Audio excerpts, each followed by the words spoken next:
Welcome students.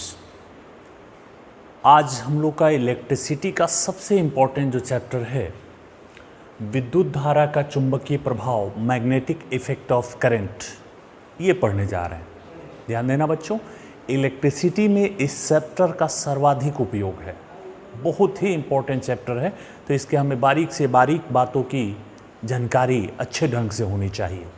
तो इस chapter के अंतर्गत हम लोग निम्नांकित टॉपिकों का अध्ययन करेंगे। पहले सिलेबस जान ले चैप्टर का। तो हमारे चैप्टर के सिलेबस का पहला पॉइंट है चुंबक, चुंबकीय क्षेत्र और चुंबकीय क्षेत्र की तीव्रता। ध्यान देना बच्चों, ये तीनों टॉपिक अगला पाठ में हम लोग पढ़ेंगे, चूँकि उसका उपयोग है तो यहाँ हम पढ़ा देंगे, लिखवाएंगे अगले पाठ में। चुंबक, चुंबकीय क्षेत्र, चुंबकीय क्षेत्र की तीव्रता, ऑर्स्टेड का प्रयोग, चुंबकीय क्षेत्र की दिशा के लिए कुछ नियम है, बायो-सावर्ट का नियम, और इस नियम का अनुप्रयोग जानेंगे। एम्पियर का परिपथीय नियम, और परिपथीय नियम का अनुप्रयोग परिनालिका और टोरॉइड पर होगा। उसके बाद जानेंगे लॉरेंज बल, चुंबकीय क्षेत्र में धारावाही चालक पर बल, चुंबकीय क्षेत्र में आवेशित कण की गति, साइक्लोट्रॉन एक उपकरण है, दो समानांतर धारावाही चालकों के बीच बल जानेंगे, समरूप चुंबकीय क्षेत्र में धारावाही कुंडली पर बल तथा बल आघूर्ण जानेंगे, धारामापी, पार्श्ववाही अथवा शंट जानेंगे, और धारामापी का एमीटर तथा वोल्टमीटर में रूपांतरण जानेंगे। एक बड़ा चैप्टर है, ध्यान से और सिस्टमेटिक ढंग से इसको पढ़ना है। बढ़िया से नोट्स भी बनाइएगा, पहले बढ़िया से समझ लीजिए और लास्ट में इसको नोट्स के तौर पर अपने कॉपी में उतारिए। तो चलिए बच्चों, हम लोग शुरू करते हैं। ध्यान देना बच्चों, विद्युत धारा का चुंबकीय प्रभाव, चुंबकीय प्रभाव, तो हमें चुंबक की थोड़ी बहुत जानकारी होनी चाहिए। ऐसे चुंबक की विस्तृत जानकारी हमारा अगला पाठ है, चुंबकत्व। उसमें चुंबकत्व सब कुछ जानेंगे विस्तृत ढंग से। तो चलिए थोड़ा सा यहाँ हम लोग जानकारी रख लें, ताकि आगे चल के इस चैप्टर में हमें चुंबक से कोई दिक्कत ना हो। तो बच्चा लोग, चुंबक होता क्या है, मैग्नेट क्या होता है, चुंबक क्या होता है? तो यह एक पदार्थ है, यह चुंबक हो सकता है अगर इसमें दो गुण हो। इस किसी पदार्थ में अगर दो गुण है तो वह पदार्थ चुंबक कहलाएगा। कौन कौन से दो गुण? पहला, उसको ऐसे छेद उदग्र रूप से लटका दे, रस्सी में बांधकर इसको लटका दे, तो यह उत्तर दक्षिण दिशा में ही, ये दक्षिण ये उत्तर दक्षिण दिशा में ही ठहरना चाहिए। पहला गुण ये होना चाहिए। दूसरा गुण, वह लोहा, निकेल, कोबाल्ट जैसे कुछ पदार्थों को, छोटे छोटे पदार्थों को अपनी ओर आकर्षित भी करना चाहिए। तो जिस किसी पदार्थ में ये दो गुण हैं, उस पदार्थ को हम लोग क्या नाम देंगे? चुंबक। तो समझ में आया चुंबक क्या होता है? चुंबक वह पदार्थ है जो स्वतंत्रता पूर्वक लटकाए जाने पर सदैव उत्तर दक्षिण दिशा में ठहरता है, और जो लोहा, निकेल, कोबाल्ट के छोटे छोटे टुकड़ों को अपनी ओर आकर्षित करता है। सभी पदार्थों को नहीं, अगले पाठ में हम जानेंगे क्यों करता है, कैसे करता है, पूरी व्याख्या जानेंगे। तो फिलहाल दो बातों की जानकारी चुंबक में, क्या कि चुंबक को स्वतंत्रता पूर्वक यहाँ लटका दें तो सदैव वह नॉर्थ साउथ डायरेक्शन में ही रुकेगा, किसी अन्य डायरेक्शन में नहीं रुकेगा। और दूसरा, उसके पास लोहा के छोटे छोटे टुकड़े ले जाएं तो वह पदार्थ अपनी ओर इनको आकर्षित कर लेता है। इस गुण को कहते हैं चुंबकत्व, मैग्नेटिज्म। आकर्षित करने का ये जो गुण है, इसी गुण को क्या नाम देते हैं हम लोग? चुंबकत्व। तो यह हो गया चुंबक। चुंबक के बारे में पूरा इतिहास, भूगोल हम लोग अगले पाठ में जानेंगे। फिलहाल थोड़ा सा यहाँ चुंबक के बारे में बताने जा रहे हैं। बच्चा लोग, एक और बात समझना, और ध्यान से, आपको ये बात बोलेंगे तो आप विश्वास नहीं करेंगे, तो इसको पूरी डिटेल अगले पाठ में जानेंगे। फिलहाल यहाँ पर हम उसकी थ्योरी बता देते हैं, लिखवाएंगे भी नहीं, अगले पाठ में ही लिखवाएंगे, चूँकि इसका अगला पाठ हमारा है। एक चुंबक से ही प्रभावित हो सकता है। ये बात इस पाठ का निचोड़ है।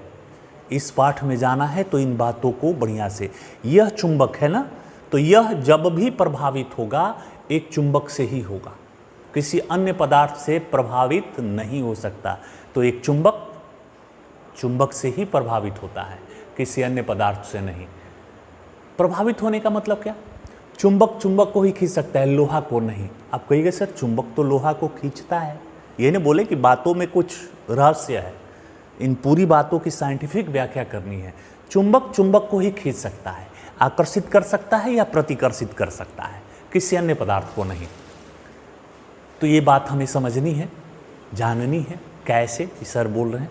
फिलहाल ये बात आपको याद रखनी है कि चुंबक जब भी प्रभावित होगा चुंबक से ही होगा। मतलब ये चुंबक यहाँ रखा हुआ है, यह हिल डुल सकता है, आकर्षित प्रतिकर्षित कर सकता है।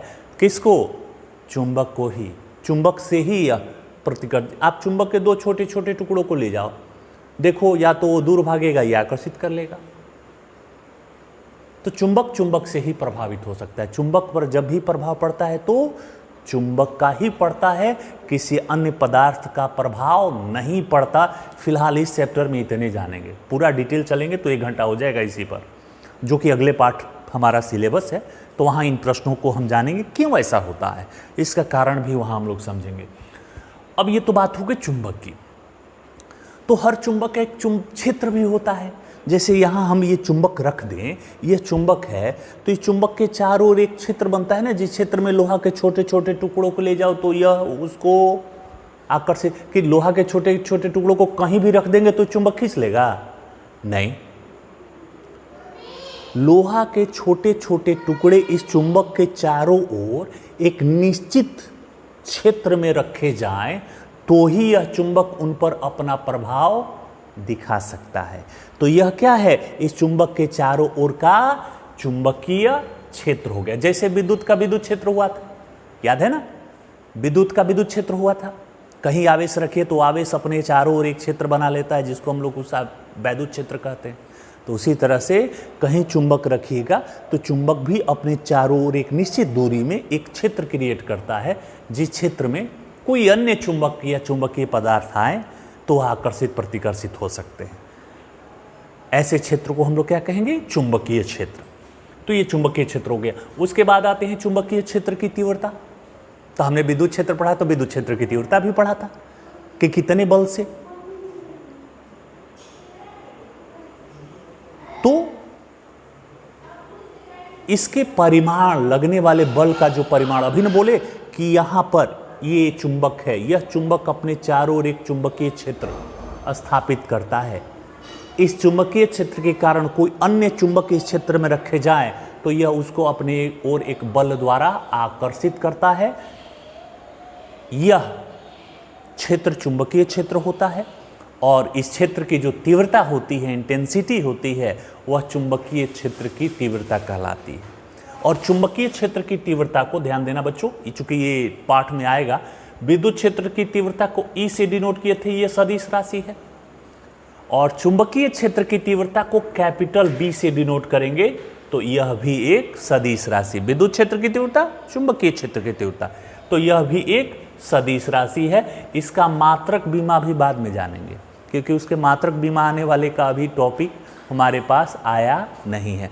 तो फिलहाल परिभाषा, किसी चुंबक के चारों ओर का वह क्षेत्र जिसमें कोई अन्य चुंबक रखे जाने पर, चुंबकीय पदार्थ रखे जाने पर एक आकर्षण अथवा प्रतिकर्षण बल का अनुभव करता है, चुंबकीय क्षेत्र की तीव्रता कहलाता है, चुंबकीय क्षेत्र कहलाता है।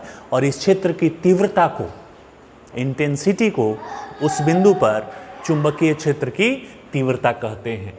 चुंबकीय क्षेत्र की तीव्रता को किससे डिनोट करेंगे? कैपिटल बी से। और यह एक सदिश राशि है। इसका एसआई मात्रक टेस्ला होता है। चुंबकीय क्षेत्र की तीव्रता का एसआई मात्रक टेस्ला होता है। टेस्ला नाम है, टेस्ला एक टीवी आती है, एक वैज्ञानिक का नाम है। तो एसआई मात्रक तो जनरली वैज्ञानिक के नाम पर ही रखे जाते हैं। तो चुंबकीय क्षेत्र की तीव्रता का एसआई मात्रक टेस्ला, टेस्ला को कैपिटल टी से डिनोट करेंगे, है ना। बीमा बाद में जानेंगे, चूंकि अभी इसका सूत्र हमारे पास कोई सूत्र नहीं है बी के लिए, तो बीमा कैसे निकाल सकते? नहीं निकाल सकते। चलिए आगे आएगा। अब देखो बच्चों, ये तो बेसिक जानकारी इतनी हुई। हमने पहले ही कहा था कि पहला, दूसरा, तीसरा ये चुंबक से रिलेटेड जानकारियां हैं, चूंकि पाठ का नाम है चुंबकीय प्रभाव। तो चुंबकीय प्रभाव क्या होता है? एक चुंबक यहाँ रखा हुआ है और यह दूसरा चुंबक यहाँ लाया जाए तो इस पर क्या प्रभाव पड़ सकता है? या तो यह आकर्षित हो सकता है या प्रतिकर्षित हो सकता है, या तो इसकी ओर आएगा या इससे दूर भागेगा। यही ना चुंबक में प्रभाव होता है। तो यही चुंबकीय प्रभाव है। तो क्या विद्युत धारा भी चुंबकीय प्रभाव उत्पन्न कर सकती है? मतलब विद्युत धारा के कारण भी, यहाँ अब इस पाठ में अब चुंबक नहीं है, चुंबक अब हटा दो, इस पाठ में अब चुंबक का अस्तित्व नहीं है। यहां जो भी चुंबक होगा विद्युत धारा के कारण होगा। कैसे? तो एक प्रश्न उठता है, क्या विद्युत धारा मैग्नेटिक इफेक्ट क्रिएट कर सकती है? क्या विद्युत धारा कोई चुंबकीय प्रभाव भी उत्पन्न करती है? इस बात का पता लगाने के लिए ऑर्स्टेड ने एक प्रयोग किया। कहीं किसी बिंदु पर विद्युत धारा के कारण क्या चुंबकीय क्षेत्र भी बनता है? हमारे मन में यह विचार आया, होगा कि नहीं होगा ये बात का मुद्दा है। 2 + 2 = 5। अब पहले आप सोच लीजिएगा गलत है तो आप नहीं, उस पर पहले सोचिए, विचार कीजिए, तर्क दीजिए, तब लास्ट में कहे कि नहीं सर आप जो बोल रहे हैं 2 + 2 5 नहीं होता है, 4 होता है, आपका तथ्य गलत है। ये लास्ट में निष्कर्ष निकलता है, आप पहले से ही नहीं जान जाएंगे। जो भी हमारे सामने नई संकल्पनाएं आती हैं, कोई नई थ्योरी आती हैं, चूंकि उस थ्योरी के बारे में हमें कोई जानकारी नहीं है तो हम सीधे निष्कर्ष पर नहीं आ सकते। पहले उस पर रिसर्च करेंगे, तथ्य करेंगे, विचार करेंगे, विमर्श करेंगे और लास्ट में अपना निष्कर्ष देंगे कि नहीं सर ये ऐसे हो सकता है, ऐसे नहीं हो सकता, या ऐसे हो सकता है, ऐसे नहीं हो सकता, जो भी है। तो ऑर्स्टेड के मन में ये विचार आया कि कहीं किसी बिंदु पर विद्युत धारा के कारण चुंबकीय क्षेत्र भी बन सकता है। ये उसके मन में विचार आया कि क्या विद्युत धारा चुंबकीय क्षेत्र उत्पन्न कर सकती है? हमारे पाठ का भी नाम है धारा का चुंबकीय प्रभाव। तो इसके लिए उसने कुछ प्रयोग किया अपनी बातों को साबित करने के लिए कि जो हम सोच रहे हैं वो सही है कि गलत। चलिए बच्चों, इस ऑर्स्टेड के प्रयोग को जानते हैं। ऑर्स्टेड का प्रयोग क्या था?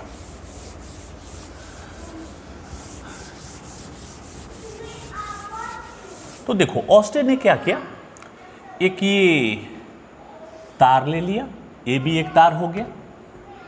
इस तार में धारा प्रवाहित किया, आई धारा, सेल की सहायता से प्रवाहित करो या एसी प्रवाहित करो, और इस तार के बगल में एक चुंबकीय सुई रख दिया, नॉर्थ साउथ चुंबकीय सुई। चुंबकीय सुई एक तरह का चुंबक ही है। चुंबकीय सुई मिलता है मार्केट में 25-30 रुपए का, आप खरीद सकते हैं चुंबकीय सुई। तो यह चुंबकीय सुई इसके बगल में रख दिया और यहां मान लो हम सेल ही लगा देते हैं। यहां सेल लगा दिए और यहां एक कुंजी लगा दिए कि कुंजी, स्विच। ध्यान देना, प्रयोग उपकरण के लिए उसने क्या क्या उपकरण लिए? ऑर्स्टेड के प्रयोग में आवश्यक उपकरण, एक तार यानी परिपथ, तार AB, एक चुंबकीय सुई, एक स्विच, एक सेल। धारा देंगे ना कैसे, तो सेल की सहायता से धारा दीजिए।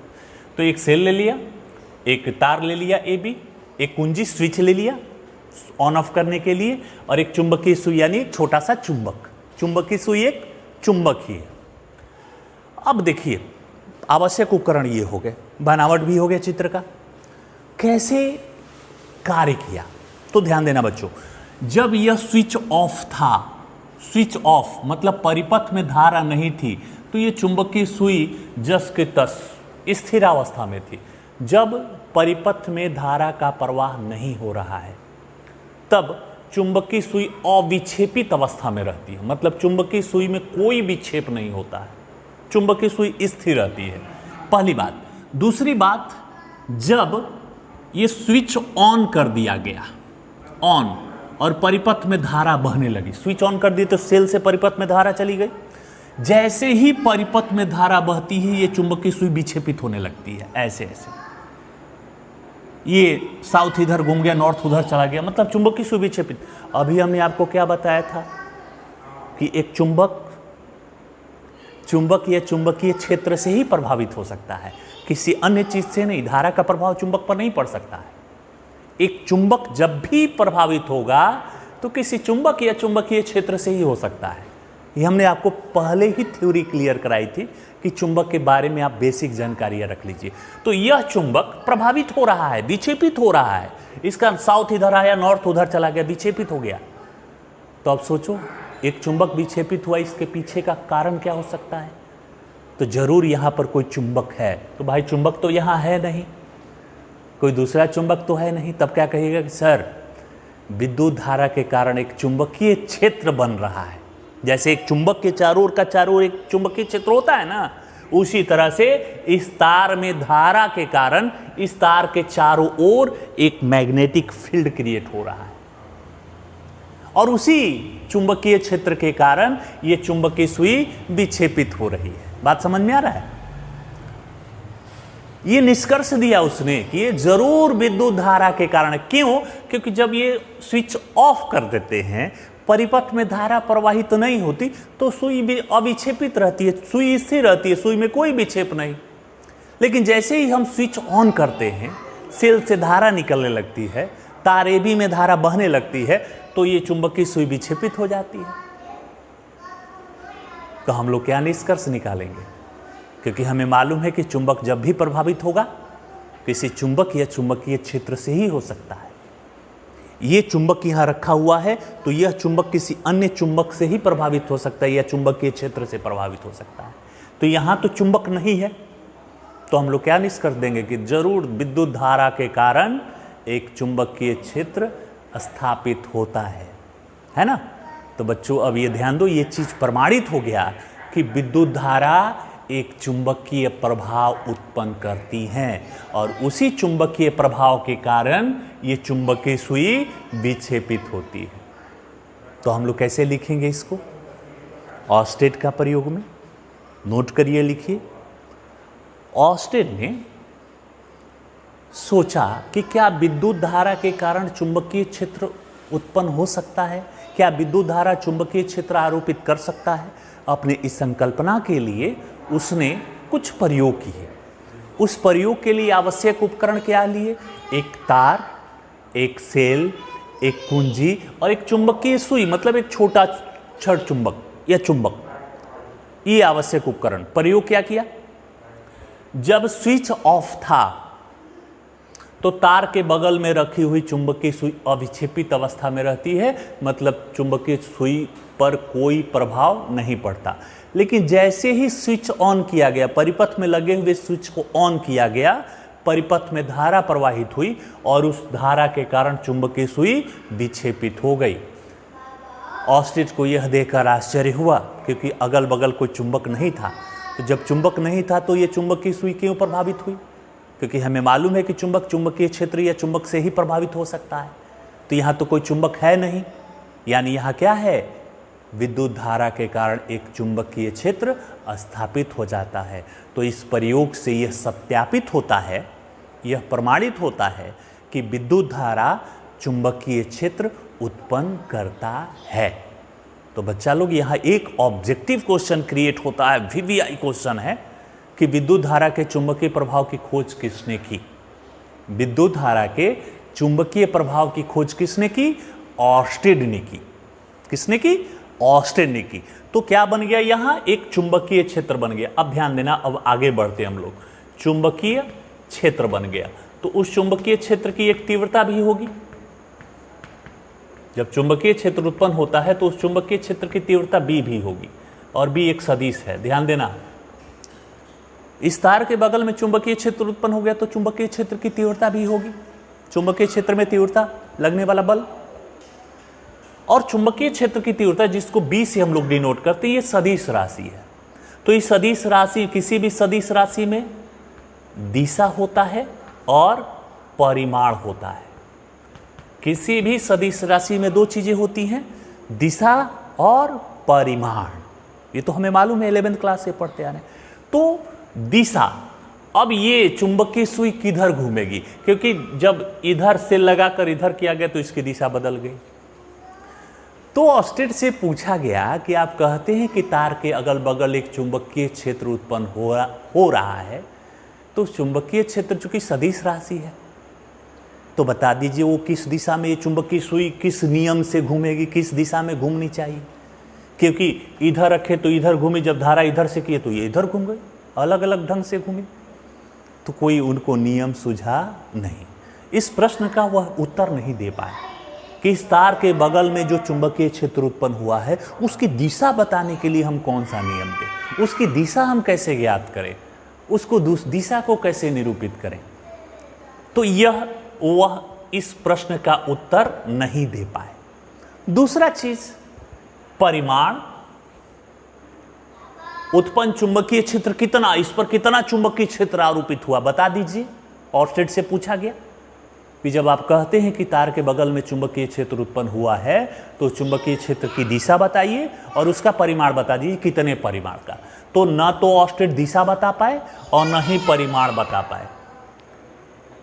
तो ये दोनों जगह ऑर्स्टेड अनुत्तरित रहे, ऑर्स्टेड के पास इसका कोई जवाब नहीं था। तो ध्यान देना बच्चों, इसको ऑर्स्टेड में दोष में नहीं लिखेंगे। बहुत सारे बच्चे कहते सर वो तो दोष हो गया, नहीं, दोष कहते नियम बताया, उस नियम में कोई गलती होती, तो नियम में कोई गलती नहीं था, उस प्रयोग में कोई एरर नहीं था, बिल्कुल परफेक्ट। हाँ, बीच में आपने इन प्रश्नों को पूछ दिया, हमारे पास जवाब नहीं था, बस इतना अंतर है, तो ऑर्स्टेड इसका जवाब नहीं दे पाए।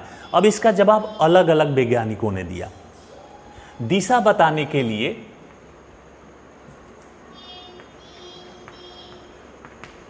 चुंबकीय क्षेत्र की दिशा, अब पहले इस पर आ जाते हैं, दिशा के लिए आ जाते हैं। चूंकि ऑर्स्टेड के पास इसका जवाब नहीं था तो ऑर्स्टेड ने ही जवाब दिया। अब उस बिंदु पर चुंबकीय क्षेत्र की दिशा बताने के लिए बहुत सारे वैज्ञानिकों ने अलग अलग नियम दिए। हम एक दो नियम आपको बता देते हैं। पहला है एम्पियर के तैरने का नियम। एम्पियर के तैरने का नियम, ये नियम क्या है, ध्यान देना, उदाहरणों द्वारा ही ये दिशा बताई गई। यहां दिशा, ये जैसे एक उदाहरण है ऐसे ही, तो एम्पियर ने तैरने पर एक उदाहरण दिया। कैसे, मान लो हम पानी में तैर रहे हैं, एक आदमी पानी में तैर रहा है, उसका चेहरा एक चुंबकीय सुई की ओर हो, उसका चेहरा चुंबकीय सुई की ओर हो और उसके बगल में एक तार हो, जैसे ये इस चुंबकीय सुई के बगल में तार है, तो मान लो ना यही आदमी है, इस आदमी की ये मुंडी है, ये मुंडी, ये हाथ हो गया, ये पैर हो गया और इसके बगल में ये धारा AB, मतलब धारा व्यक्ति के पैर से होकर सिर की ओर से निकल रहा है तार में। ध्यान देना, अब ये मत करना कि शरीर में धारा प्रवाहित कर दी, नहीं, हमारे बगल में एक तार है, ये व्यक्ति है, उसके बगल में एक तार है और बगल में एक चुंबकीय सुई है और इस चुंबकीय सुई में दिशा किधर, धारा की दिशा उसके पैर से होकर सिर की ओर से निकले, ये धारा की दिशा है और व्यक्ति का चेहरा चुंबकीय सुई की ओर हो। तो जानते हो चुंबकीय क्षेत्र की दिशा किधर होगी, वो चुंबकीय सुई किधर घूमेगी, ये चुंबकीय सुई किधर घूमेगी, व्यक्ति के लेफ्ट हैंड की ओर,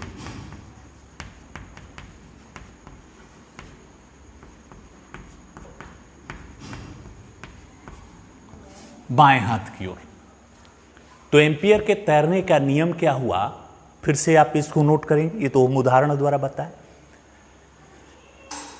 एक व्यक्ति तैर रहा हो जिसका चेहरा चुंबकीय सुई की ओर हो और धारा व्यक्ति के पैर से होकर सिर की ओर से निकल रहा हो, ये धारा की दिशा बताने के लिए उदाहरण दिया गया शरीर पर ऐसे। तो धारा व्यक्ति के पैर से होकर सिर की ओर से निकल रहा हो, तो इस स्थिति में चुंबकीय सुई का नॉर्थ पोल, उत्तरी ध्रुव, एन सिरा किधर घूमेगा, व्यक्ति के बाएं हाथ की ओर। यह पहला नियम हो गया। दूसरा है दाहिने हाथ के अंगूठे का नियम, दाएं हाथ के अंगूठे का नियम।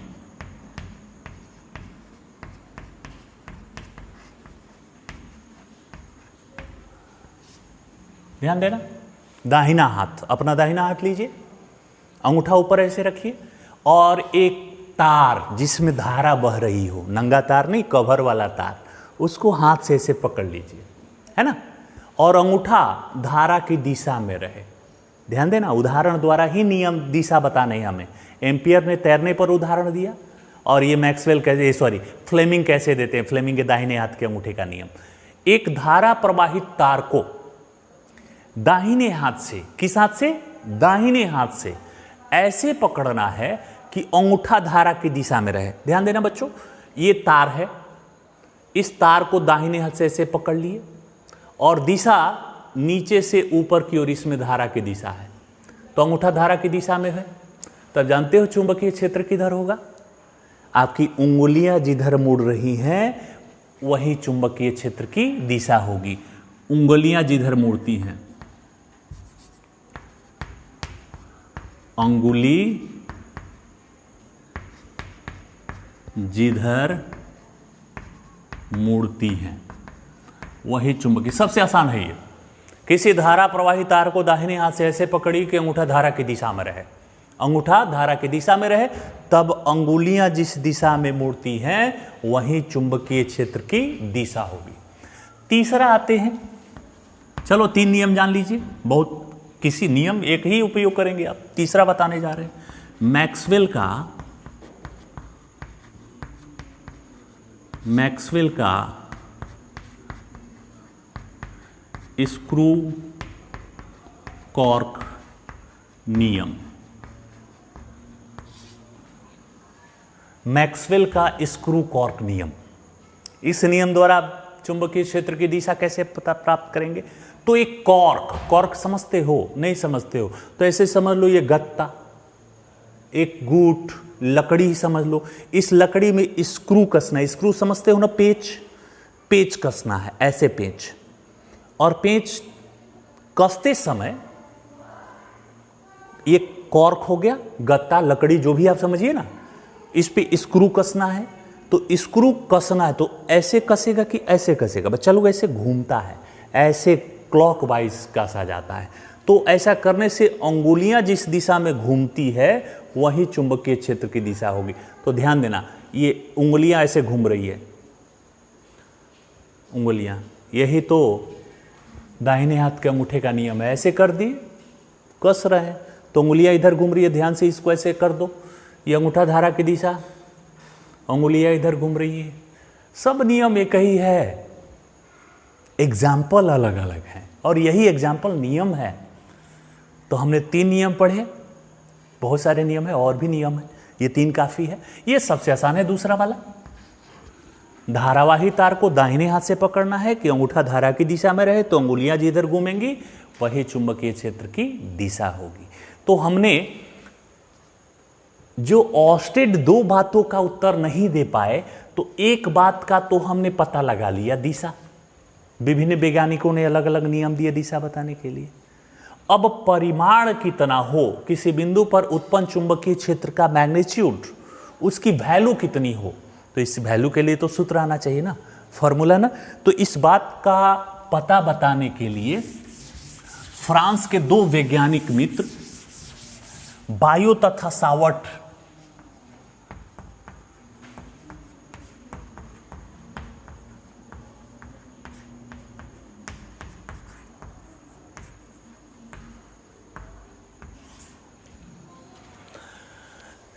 किसी बिंदु पर उत्पन्न चुंबकीय क्षेत्र का परिमाण कितना हो, इस बात का पता ऑर्स्टेड तो नहीं बता पाए, वो तो अनुत्तरित रह गए थे। तो इस बात का पता बताने के लिए 2 मित्र बायो और सावर्ट, ये अलग अलग है, एक नाम नहीं है, दोनों ने साथ प्रयोग किए थे, इसलिए दोनों का नाम लिखा जाता है। बायो सावर्ट ने बताया, और जिस नियम द्वारा बताया उस नियम को हम लोग कहते हैं बायो सावर्ट का नियम। तो बायो सावर्ट का नियम किसके लिए है? किसी तार में प्रवाहित धारा, ऑर्स्टेड का प्रयोग याद रखिए, उसी प्रयोग में कुछ क्वेश्चन रखे थे जिसका जवाब ऑर्स्टेड नहीं दे पाए थे, तो ये लोग उन्हीं प्रश्नों का जवाब दे रहे हैं। तो दिशा बताने के लिए एम्पियर ने जवाब दिया, मैक्सवेल ने जवाब दिया, फ्लेमिंग ने जवाब दिया, और परिमाण बताने के लिए बायो सावर्ट ने जवाब दिया। तो बायो और सावर्ट ने क्या किया, विभिन्न चालकों में, कभी तांबा, कभी सोना, कभी चांदी, कभी 2 एम्पियर की धारा, कभी 10 एम्पियर, कभी 50 एम्पियर, भिन्न भिन्न परिमाणों की धारा प्रवाहित की, और उसके बगल में उत्पन्न चुंबकीय क्षेत्र का परिमाण ज्ञात किया, और यह बताया कि यह परिमाण एक निश्चित नियम के अनुसार होता है। वो क्या नियम है, आप उदाहरण द्वारा समझिए। यह एक तार है ना, PQ, धारा प्रवाहित I धारा है ना। इस तार के बिंदु O से ये थीटा कोण बनाते हुए R दूरी पर एक बिंदु P है, जहां पर हमें चुंबकीय क्षेत्र की तीव्रता बतानी है। ध्यान देना, इस तार के एक अल्पांश, छोटा सा भाग, ये भाग अल्पांश dl कह लीजिए, कहीं कहीं डेल्टा एल भी लिखा जाता है, dl या डेल्टा एल, अल्पांश AB, और यह उसका मध्य बिंदु है। तो बायो और शावर्ट ने बताया कि किसी चालक में प्रवाहित धारा I के कारण इस चालक के अगल बगल किसी बिंदु P पर, हमारे उदाहरण में बिंदु P है, उत्पन्न चुंबकीय क्षेत्र की तीव्रता, तो ये अल्पांश है तो तीव्रता भी अल्पांश होगा, डेल्टा B, 3 बातों पर निर्भर करता है। कितनी बातों पर? 3। ध्यान देना बच्चों, इस चैप्टर का सबसे इंपॉर्टेंट टॉपिक है बायो शावर्ट का नियम। एग्जाम में आता है इसको लिखने के लिए। तो पहले इसकी भूमिका क्या लिखेंगे। ऑस्टेड के प्रयोग में कुछ बातें अनुत्तरित रह गई थी, जिनका उत्तर नहीं मिला था, उनका उत्तर अलग अलग वैज्ञानिकों ने अलग अलग ढंग से दिए। परिमाण बताने के लिए फ्रांस के 2 वैज्ञानिक मित्र बायो तथा शावर्ट ने कुछ प्रयोग किए, और उस प्रयोग द्वारा किसी बिंदु पर उत्पन्न चुंबकीय क्षेत्र की तीव्रता बताने के लिए एक नियम दिया, जिस नियम को बायो शावर्ट का नियम कहते हैं। इस नियम के अनुसार किसी बिंदु पर उत्पन्न चुंबकीय क्षेत्र की तीव्रता निम्नलिखित 3 बातों पर निर्भर करेंगे। कितनी बातों पर? 3 बातों पर।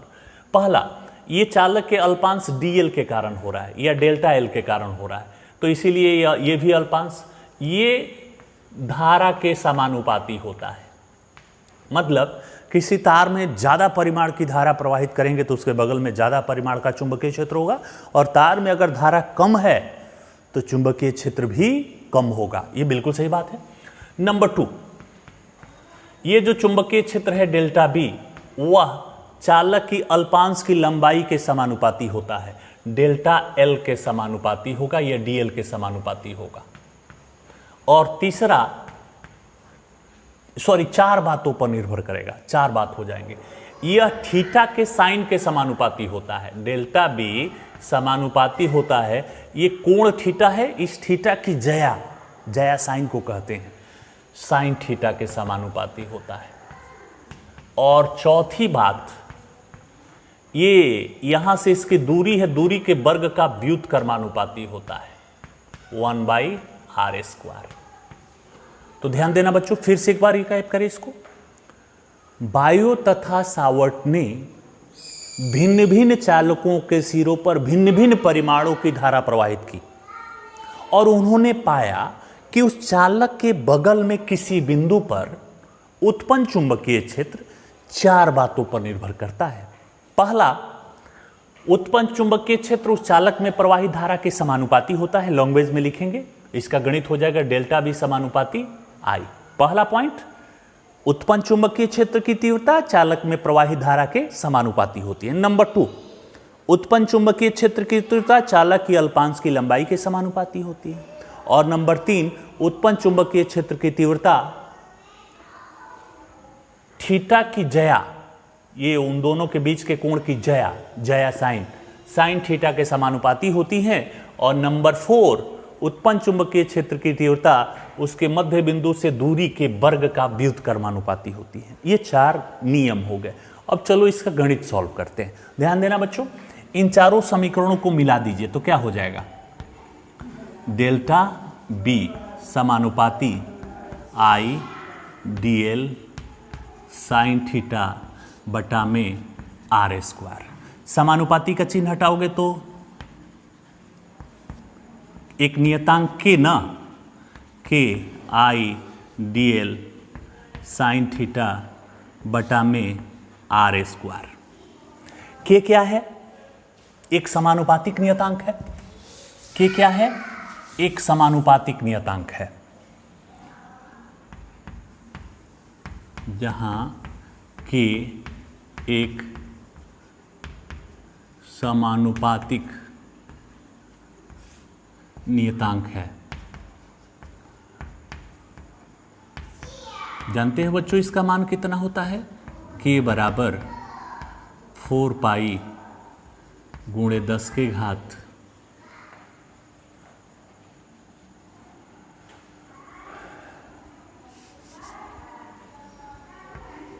म्यू 0 बटा में 4 पाई बराबर 10⁻⁻7।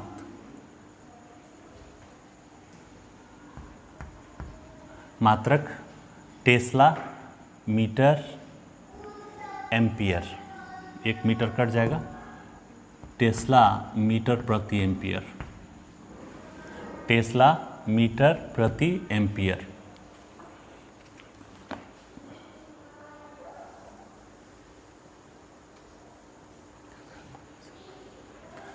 ये ध्यान देना बच्चों। अब के का मान यहां रख दो और ये कहोगे कि ये क्या है। एक और नियतांक आया, जहां म्यू जीरो, जीरो लग गया तो जीरो, जीरो एप्सिलॉन जीरो, याद आ रहा है, जीरो निर्वात या वायु, निर्वात या वायु, इसको हमने कहा था विद्युतशीलता या परावैद्युतांक। तो यहां ये विद्युतशीलता है तो ये चुंबकीयशीलता, निर्वात या वायु की चुंबकशीलता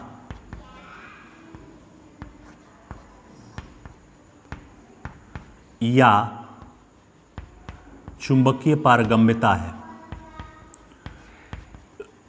चुंबकीय पारगम्यता है। तो बच्चा लोग अब यहां इसका मान रख दीजिए, यहां मान रखेंगे, इसको मिटा देते हैं तो क्या हो जाएगा, देयरफॉर उत्पन्न चुंबकीय क्षेत्र डेल्टा बी बराबर म्यू जीरो बटा में 4 pi into I D L sine theta बटा में आर स्क्वायर। यही क्या है, यही बायो सावर्ट का नियम है ना। ये बायो सावर्ट का नियम हो गया। म्यू जीरो बटा 4 पाई, तो बाबू म्यू जीरो का मान क्या हो जाएगा, यहां म्यू जीरो का मान होता है 4 पाई गुणे 10⁻⁻7।